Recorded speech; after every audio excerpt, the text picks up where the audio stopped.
Uno, dos, tres, 14. That translates as 1, 2, 3, 14.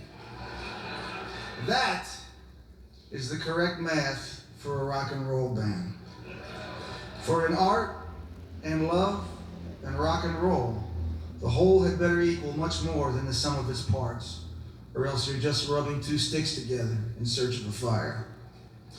A great rock band searches for the same kind of combustible force that fueled the expansion of the universe after the Big Bang. You want the earth to shake and spit fire. You want the sky to split apart and for God to pour out. It's embarrassing to want so much and expect so much from music, except sometimes it happens. The Sun Sessions, Highway 61, Sgt. Pepper's, The Band, Robert Johnson, Exile on Main Street, Born to Run. Oops, I meant to leave that one out. They lifted the roof. We met afterwards and they were nice young men, and they were Irish. Now this would play an enormous part in their success in the States. For while the English occasionally have their refined sensibilities to overcome, we Irish and Italians have no such problem. We come through the door, fists and hearts first. U2, with the dark chiming sound of heaven at their command, which of course is the sound of unrequited love and longing, their greatest theme, their search for God intact. This was a band that wanted to lay claim to not only this world, but had their eyes on the next one too.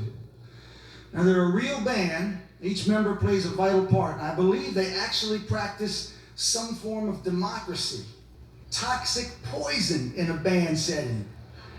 In Iraq, maybe. In rock, no. Yet, they survive. They have harnessed the time bomb that exists at the heart of every great rock and roll band and usually explodes, as we've seen regularly from this stage. But they seem to have innately understood the primary rule of rock band job security. Hey, asshole! The other guy is more important than you think he is. Asshole! The other guy is more important than you think he is.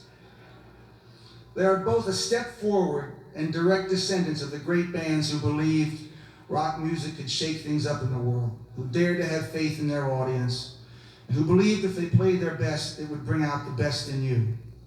It also requires a deeply held faith in the work you're doing and in its powers to transform. U2 hungered for it all and built a sound, and they wrote the songs that demanded it. They're the keepers of some of the most beautiful sonic architecture in rock and roll. The edge, the edge, the edge, the edge. He is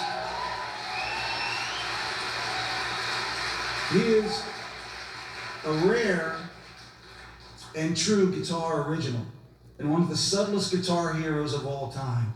He's dedicated to ensemble playing, and he subsumes his guitar ego in the group. But do not be fooled. Think Jimi Hendrix, Chuck Berry, Neil Young, Pete Townsend, guitarists who define the sound of their band and their times. If you play like them, you sound like them. If you are playing those rhythmic, two-note sustained fourths, drenched in echo, you are going to sound like the Edge, my son. Go back to the drawing board, and chances are you won't have much luck. There are only a handful of guitar stylists who can create a world with their instrument, and he's one of them. The Edge's guitar playing creates enormous space and vast landscapes. There are only a handful of guitar stylists who can create a world with their instrument, and he's one of them. The Edge's guitar playing creates enormous space and vast landscapes. It is thrilling and a heartbreaking sound that hangs over you like the unsettled sky. In the turf it stakes out, it is inherently spiritual, it is grace, and it is a gift. Now all of this has to be held down by something. The deep sureness of Adam Clayton's bass and the rhythms of Larry Mullen's elegant drumming hold the band down while propelling it forward. It's in U2's great rhythm section that the band finds its sexuality and its dangerousness. Listen to Desire. She moves in mysterious ways, the pulse of With or Without You. Together, Larry and Adam create the element that suggests the ecstatic possibilities of that other kingdom, the one below the earth and below the belt, that no great rock band can lay claim to the title without. Now, Adam always strikes me as the professorial one, the sophisticated member. He creates not only the musical, but the physical stability on his side of the stage. The tone and depth of his bass playing has allowed the band to move from rock to dance music and beyond. One of the first things I noticed about U2 was that underneath the guitar and the bass, they have these very modern rhythms going on. And rather than a straight 2 and 4, Larry often plays with a lot of syncopation, and that connects the band to modern dance textures. The drums often sounded high and tight, and he was swinging down there, and this gave the band a unique profile and allowed their rock textures to soar above on a bed of his rhythm. Now, Larry, of course, besides being an incredible drummer, bears the burden of being the band's requisite good-looking member. A male one, too. We all have our crosses to bear. Bono, where do I begin? Jeans designer, soon-to-be World Bank operator, just plain operator, seller of the Brooklyn Bridge. Oh no, he played under the Brooklyn Bridge, right. Soon-to-be mastermind of the Bono Burger franchise, where more than 1 billion stories will be told by a crazy Irishman. I realize it's a dirty job and somebody has to do it. But don't quit your day job yet, my friend. You're pretty good at it. And a sound this big needs somebody to ride herd over it. And ride herd over it he does. He has a voice big-hearted and open, thoroughly decent, no matter how hard he tries. And he's a great front man. Against the odds, he is not your mom's standard skinny ex-junkie archetype. He has a physique of a rugby player, well, an ex-rugby player. Shaman, shyster, one of the greatest and most endearingly naked messianic complexes in rock and roll. You see, every good Irish and Italian-Irish frontman knows that before James Brown, there was Jesus. So hold the McDonald arches on the stage set, boys. We are not ironists. We are creations of the heart and of the earth and of the stations of the cross. There's no getting out of it.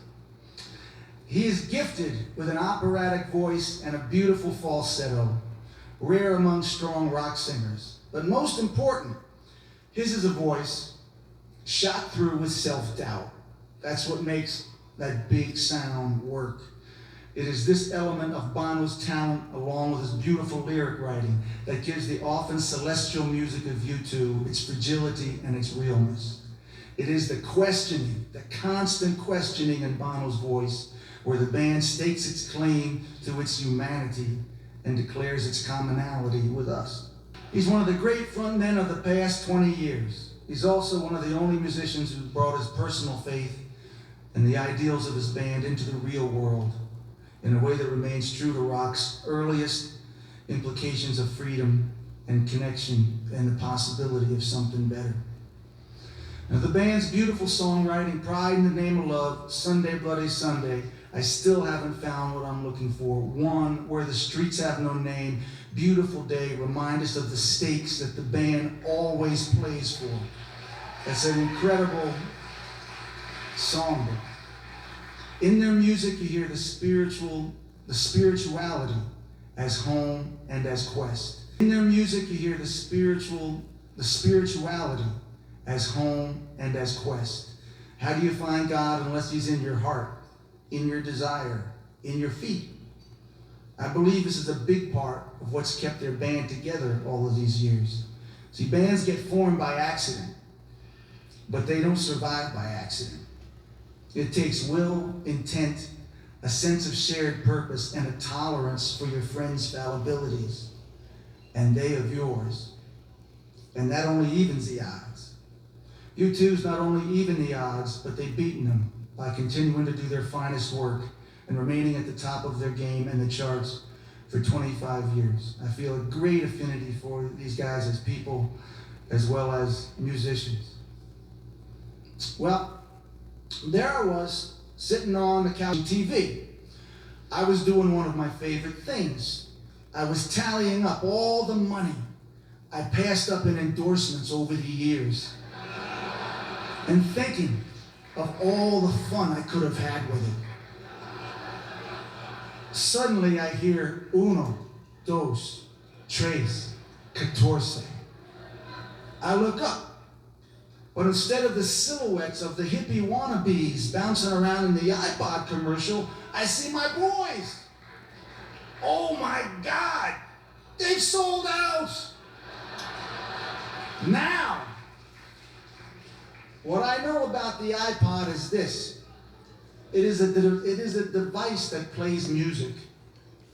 Of course, the new song sounded great, my pals were doing great, but methinks I hear the footsteps of my old tape operator Jimmy Iovine somewhere.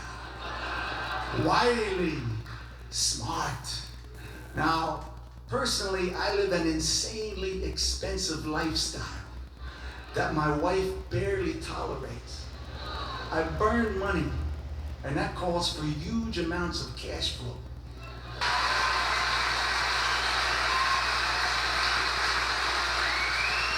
This